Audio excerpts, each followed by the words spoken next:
I've sailed through storms, battled giant crabs, and once argued with a parrot for 6 hours, but nothing comes close to what happened that quiet afternoon near the shifting shoals. We were drifting lazily, repairing sails and pretending to work, when something bumped the hull.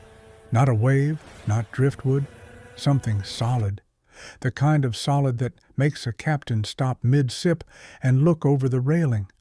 Floating beside the ship was a chest, a small one, old, barnacle-covered, wrapped in seaweed as if the ocean itself wanted to hide it. Now pirates find chests all the time. It's our version of picking seashells.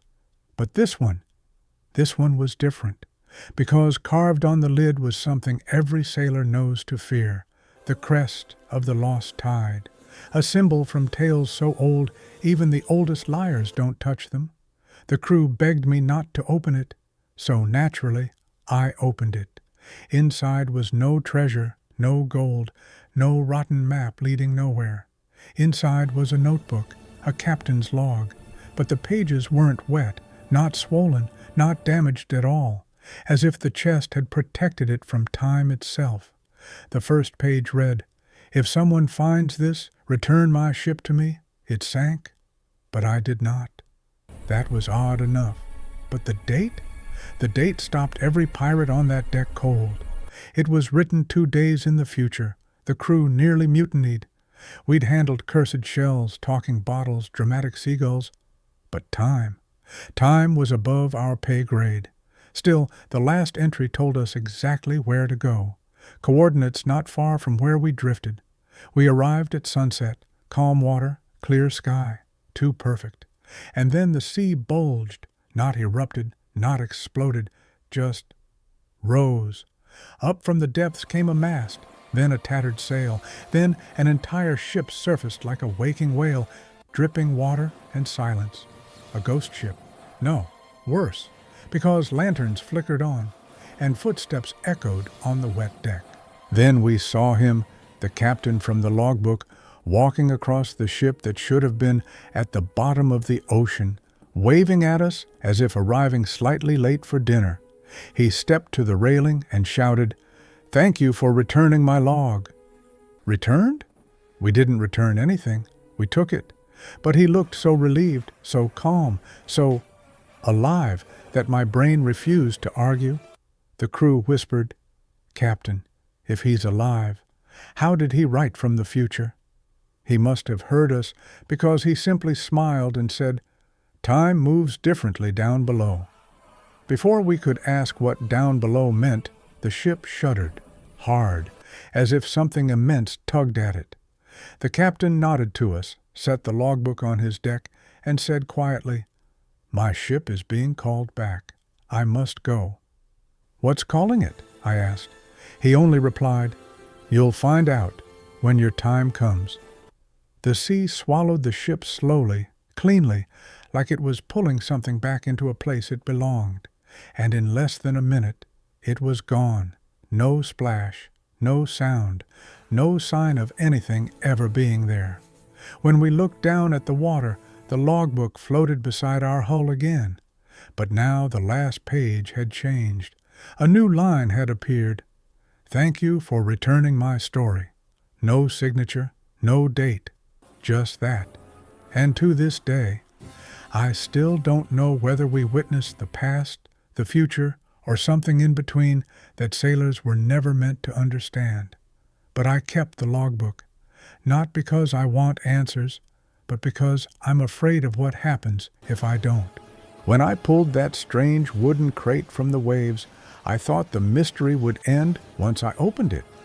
But that's not how the sea works, not on days like this. Inside the crate lay an object I still struggle to describe. A smooth stone sphere carved with symbols older than any map, warm to the touch despite being soaked in seawater. The crew kept their distance, even the bold ones. That night, something tapped the hull, soft, rhythmic, almost polite. At first I ignored it. Then it happened again, and again. By the 4th tap, the entire crew was awake. When we looked over the railing, we didn't see a creature. only circles glowing faintly beneath the water, moving in patterns. The same patterns carved on the sphere. Whatever returned that box wanted it back, or wanted us to follow. The circles drifted ahead of the ship, slowly guiding us into waters no sailor willingly enters. Dead calm, no waves, no wind, just the circles, and the stone sphere began to hum, a low vibrating sound that rattled barrels and loosened nails. The humming grew louder until even the sky seemed to tremble. The crew begged me to throw it overboard. I almost did.